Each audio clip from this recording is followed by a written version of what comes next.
Hi, hello. Um, Welcome. Happy New Year. We are normally on here every Tuesday at 8:30 a.m. Pacific. However, um, we uh, we had a little breakdown with timing today. So welcome, welcome, welcome. Happy New Year. Um, so today I want to talk about connection. This is a very important topic, as we know.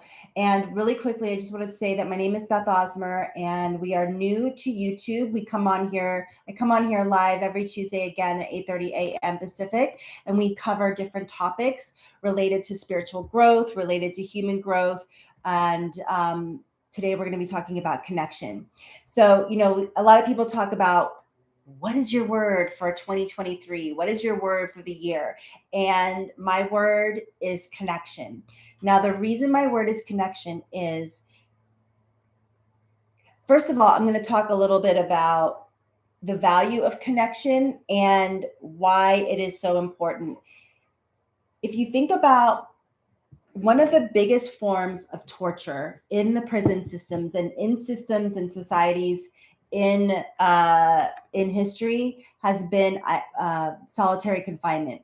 So when a prisoner has done something they deem not okay, one of the places that they go to be punished is solitary confinement, where they're placed into a really small cell without any human connection except through the guards giving them food or if they have to have medical treatment.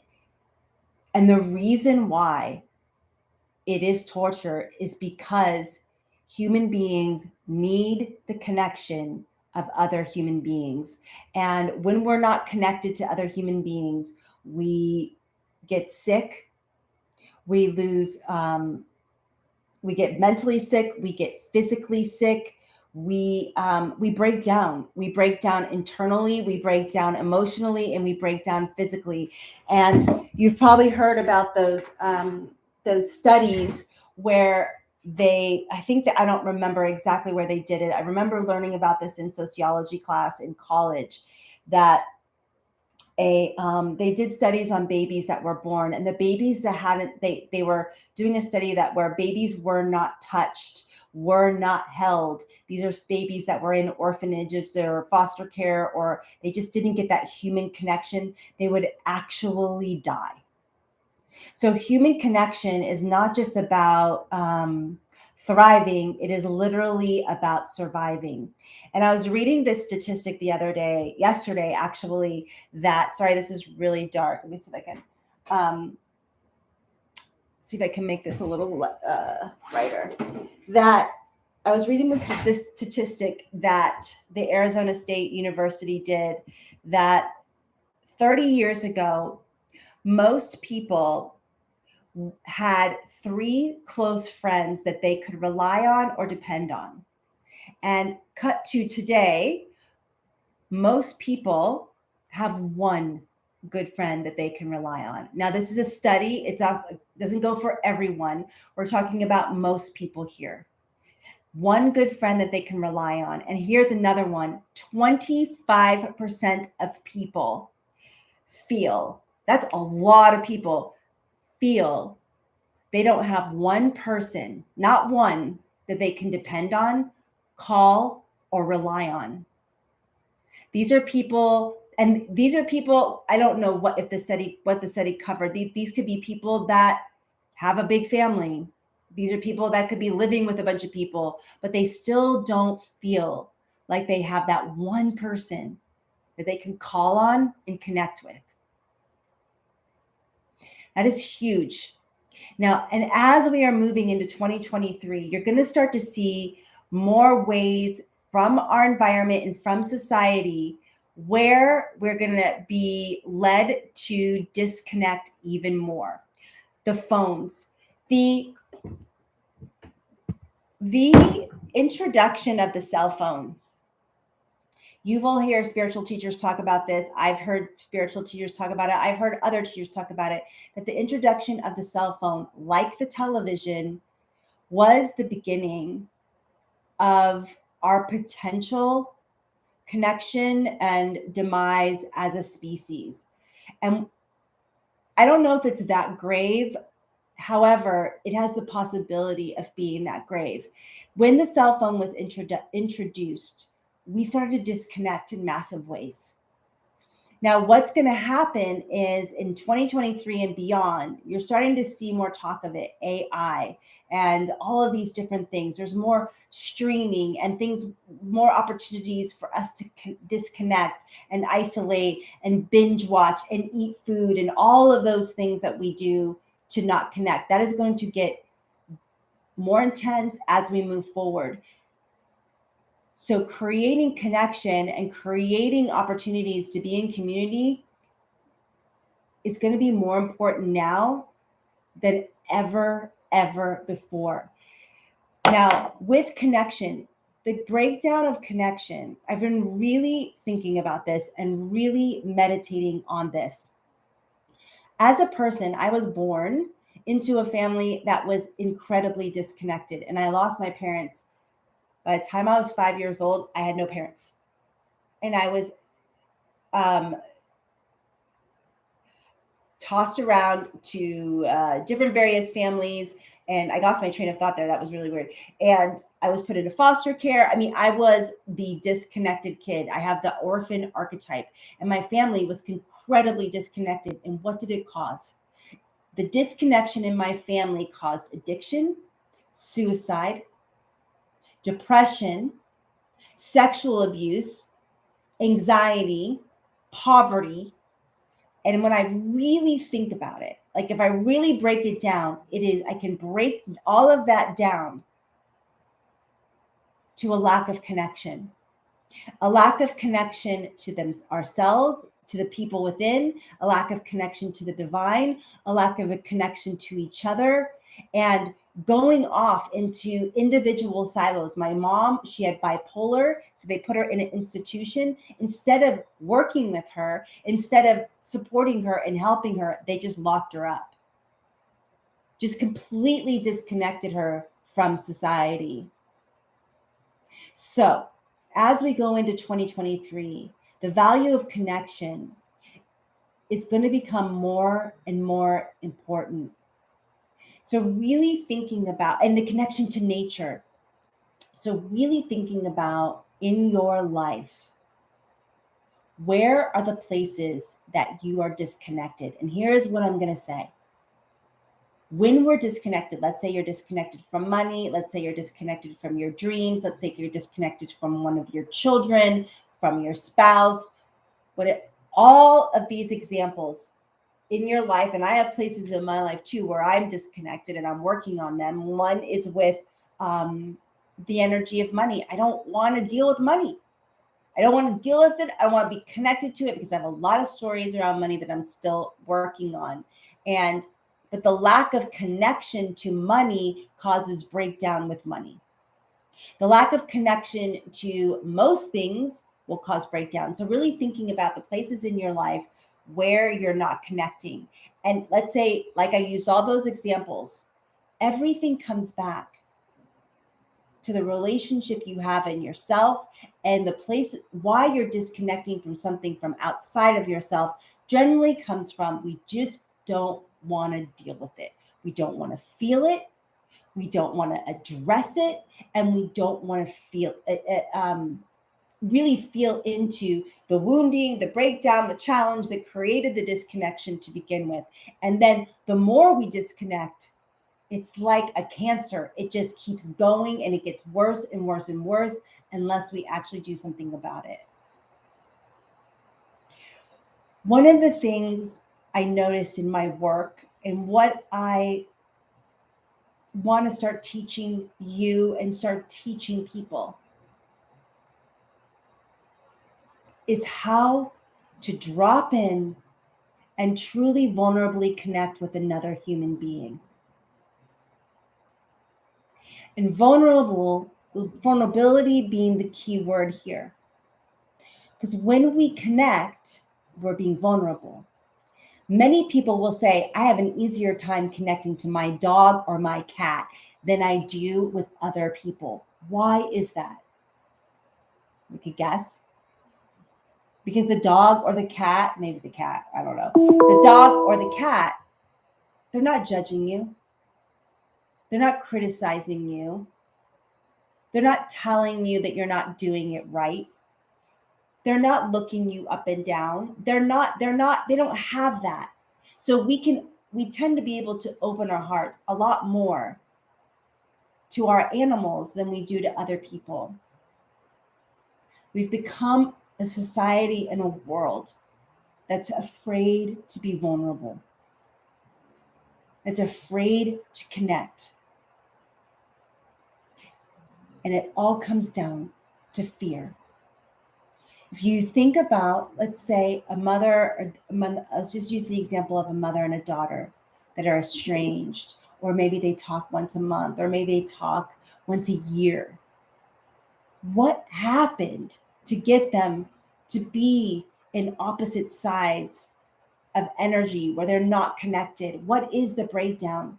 And what's preventing them in clearing it up and connecting? Oftentimes it's ego, fear, afraid to be wrong. But what I am seeing for 2023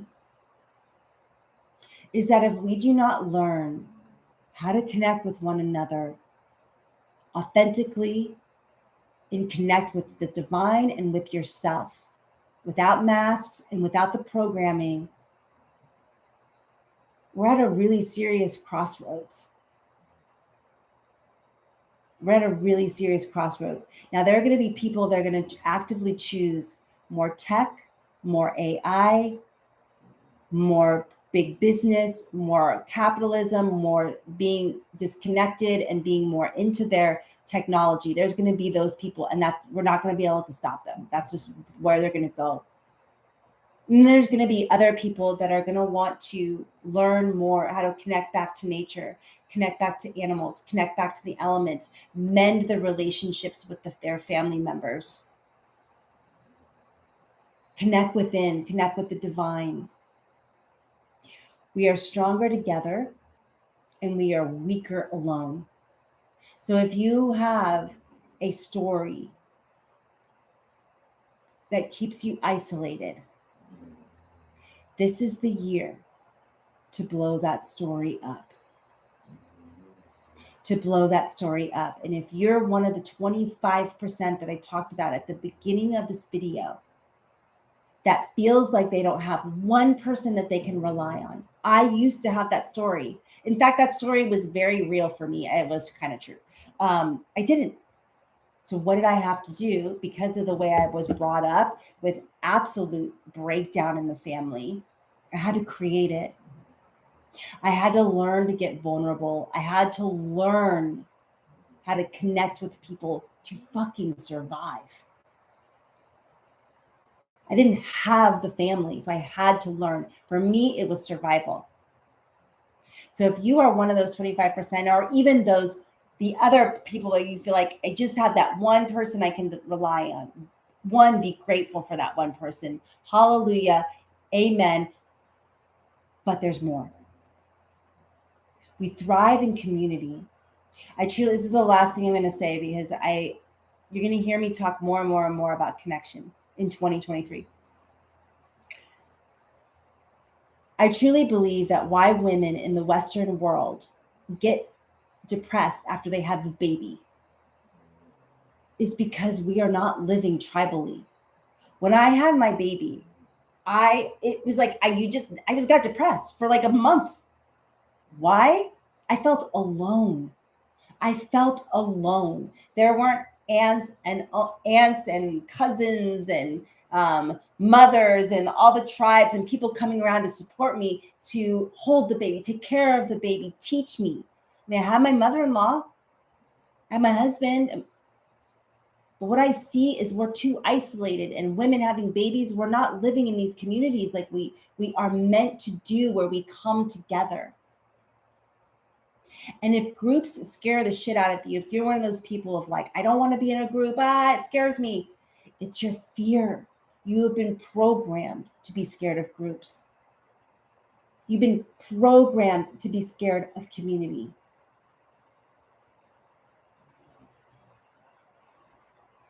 our species as humans, and I'm sure all the other galactic beings would probably say the same thing, we thrive off connection. We not only thrive, we need it to survive. So for this year in 2023, I'm going to encourage you, and I'm looking at it myself, of breaking apart, breaking up, and releasing any of the stories that keep us disconnected and isolated. And this right here is our biggest nemesis. I am addicted to this. I'm not going to lie. I am. My business is here, my connections. And here's the cool thing is it also keeps us connected. If we use it properly and we use it correctly, we're connected to people all over the world. It's so cool. YouTube right here, I'm connected. I'm able to talk to you. But when it becomes a distraction, when it becomes the device that keeps us actually disconnected and numbed out, that's when we need to pay attention. And there's going to be more of that coming. So we want to buckle down and go within and look around the places within us, within ourselves, where we're fearing being truly connected, even to the point where we hear our own thoughts. Why is alcohol? I'm not saying don't drink alcohol, but why is alcohol so like value? It's like almost like valued in our society. 21, it becomes a rite of passage. It's like our initiation in adulthood is to go out and get drunk. It's kind of mind-boggling. Why? I used alcohol for a very long time. I got sober at 28 because I wanted to disconnect. I couldn't stand to be in my own shit. I couldn't stand to be in myself. And you see it all the time. People use it as a social lubrication because it's this feeling, if I can release some of my fear, maybe I can connect with someone. I'll have the courage to go out if I've had a couple of glasses of wine. I have the courage to be on this date if I had a shot of tequila. But we know how to do it without it. And if you don't think you do, you do. So in 2023, we get to relearn how to connect. We get to relearn what it means to be in community. Because the consciousness on this planet is shifting, and it is shifting fast. And I want to stay connected to the higher consciousness and to the brilliance of what it means to be a human being, an animal on this planet. We are animals amongst the other animals. All right. Woo! My name is Beth Osmer. God, the lighting got weird. On the 17th of January, I'm hosting a free online event, and the entire thing is called The Art of Connection. I'm going to be interviewing 4 other women, and they're going to be talking about how to connect to money, dreams, spirituality, and love. So we're going to break down connection into these categories. So stay tuned for that. We'll put the link here. I won't be putting it in today, but I'll be sending out emails. And if you're not on my email list and you're watching this and you want to be on my email list, just put that in the comments, and I'll make sure you get on the email list. Because January 17th, we're going to go deep into connection, and we're going to be in community. So I highly, highly recommend that you come. I have some amazing guests. All right. My name is Beth Osmer, and I will see you next Tuesday for the Spiritual Warrior YouTube Live. All right. Happy New Year, everyone.